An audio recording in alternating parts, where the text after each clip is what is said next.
Alors déjà, c'est important, et tu l'as dit Olivier, les élus, les députés, les sénatrices, les maires, les conseillères municipales, les conseillères régionales, elles ne sont pas soumises, ils ne sont pas soumis à l'obligation de neutralité religieuse qui est imposée par exemple aux fonctionnaires.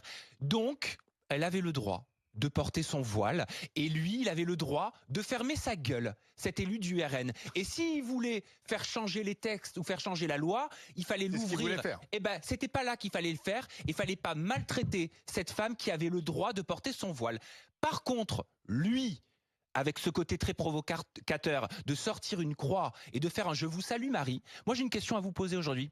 Qu'est-ce qui se serait passé si une personne avait fait ce qu'il avait fait, avait sorti son tapis, s'était mis en direction de la Mecque et avait fait une prière? Mais- Je peux vous oui. assurer que ce serait alerte rouge sur toutes les matinales, dans tous les JT. Non, non, le maire l'aurait félicité.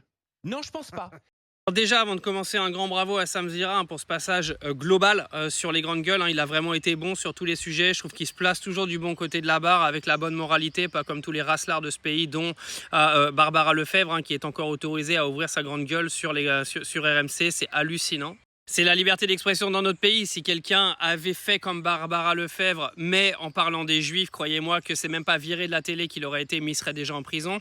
Mais bon, c'est Barbara Lefebvre, elle a le droit de faire ce qu'elle veut. Souhaiter la mort d'enfants, etc. Ça suffit pas en fait pour écarter quelqu'un d'une chaîne de télévision. Enfin bref, c'est pas le sujet. Sinon, Sam Zira, il a tout dit. Aujourd'hui, tous ceux qui veulent faire retirer le voile à des femmes sans aucun droit de le faire, vous avez juste à fermer vos gueules. Attendez encore le fantasme de votre Rassemblement national pour venir changer ça. On en reparlera en temps voulu. Parce que je crois qu'il y en a beaucoup d'entre vous, vous êtes dans un déni à un point que vous imaginez même pas. Mais c'est surtout, en fait, comme il dit, arrive un moment, la provocation, quand elle est avec des gens qui ont des croix, ça dérange pas. Par contre, quand c'est une provocation de musulmans, c'est pas du tout le même débat, voyez-vous. Parce que qu'on se le dise, on est dans un pays de racistes et un pays d'anti-musulmans. Il y en a encore qui nient cette évidence, mais c'est parce qu'ils se cachent derrière le fait que le Rassemblement national s'est dédiabolisé, que soi-disant, c'est le parti des ouvriers.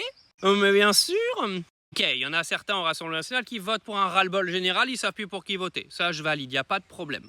Par contre, 8 sur 10, les gars, c'est des raslards. Mais qui vivent dans le déni. Mais ça, c'est encore un autre débat. Oui, parce que vous aurez beau avoir vos opinions d'extrême droite, les gars, même quand votre parti sera à la tête du pays, le pays ne changera pas. Ben non, ces gens-là ne repartiront pas parce qu'ils sont nés ici. Mais bon, encore une fois, force à toutes les femmes voilées, toutes les femmes musulmanes qui subissent au quotidien tout ça, qui doivent aujourd'hui galérer beaucoup plus que des blancs non voilés pour trouver du travail, etc. Pour se faire accepter dans l'opinion publique. Après, on va me dire, ouais, mais ces gens-là, ils veulent pas s'intégrer. On les intègre pas, les gars.